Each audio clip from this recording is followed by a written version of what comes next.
control everything around here. You didn't know that? Originally announced Means as a starter. When did the decision to go with Zach?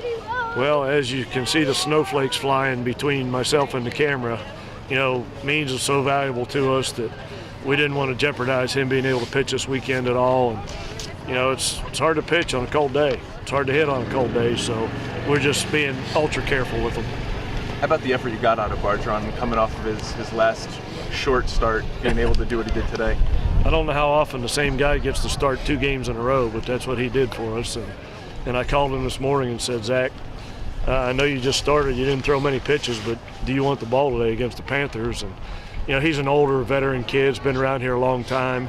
He's thrown some complete games on this field in his career, and I knew the weather and the crowd that we did have and playing against Pitt wouldn't affect him maybe like it would have against a different kid.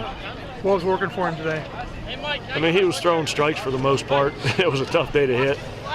So, you know, he mixed it up pretty well. He had his little slider going pretty well, threw some changeups for strikes, and they never really got that comfortable in the box against him. Not just playing in these conditions in cold weather. Guys. Yeah, you know, I just told them, you know, we got Baylor this weekend, and they're calling for miserable weather again this weekend. And based on what we go through as Mountaineers here with travel and all the adversity we go through, anytime you have a day like this, we feel like it favors us because we welcome adversity because we teach them how to overcome it. So, and they're really good at it. So anytime there's adverse conditions, advantage Mountaineers. Offensively, you guys scrapped today. You got production from different spots in the lineup, and you didn't really have one huge inning, but consistently kind of just chipped away and got it done. Yeah, you know, I thought we had some opportunities there in the middle of the game to put it away, and we didn't do it, left some guys on base. But, you know, the top of our order is pretty good, and I think we got, I don't know how many, 7 or 8 hits on the first 4 or 5 guys. So that's normally how we roll, you know. And when those guys come up to the plate with men on base and the other team can't pitch around them, then that's how we score runs. Third inning, you got a leadoff walk and a 2-out hit. That's a pretty good winning formula. Yeah, you know, timely hits is always the key. And we've been getting a lot of 2-out hits and scoring a lot of 2-out runs. And we tell our guys all the time, even if there's 2 outs and nobody on base, you're only 2 swings away from scoring. You know, you hit a single and a double, and all of a sudden you got a run on the board. So our guys never give up an inning, no matter where we're at in the lineup. And you know, 2-out runs are really, really good to score and really, really bad to give up. You like where you're at going into conference play?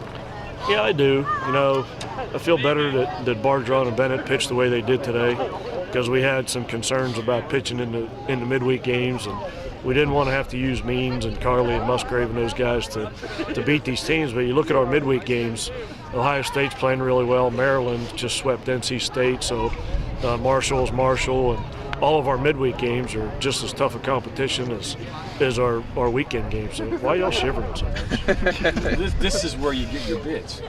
Yeah, no doubt. And our RPI, you know, I think going into this game was at around 20 or somewhere like that. So you can't afford to lose at home, no matter who you play. So every game is huge for us, and if we can scratch and claw a couple of these midweek games and find a way to finish in the middle of the pack in the conference, then this team, I think, has a chance to play in the postseason. Talk about Bennett a little more, with the exception of one pitch. He came in and really did a great job for you guys today. Yeah, you know, he's a guy that we're going to need to use down the stretch. He came and asked for the ball out of UNLV and didn't do so well.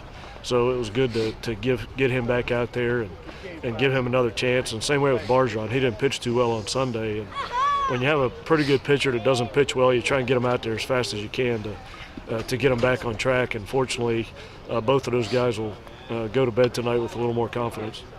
He got hit hard first inning, but he was able to turn it around. When you have a bad outing, then you start kind of slow. That could really turn bad really quick, but he turned it around in a good way. Yeah, you know, he's settled in, and that's what I'm talking about, the experience he's got. He's a senior that's been around a while, and stuff like that doesn't affect him like it might a younger kid. Your hitters went deep into a lot of counts. Is that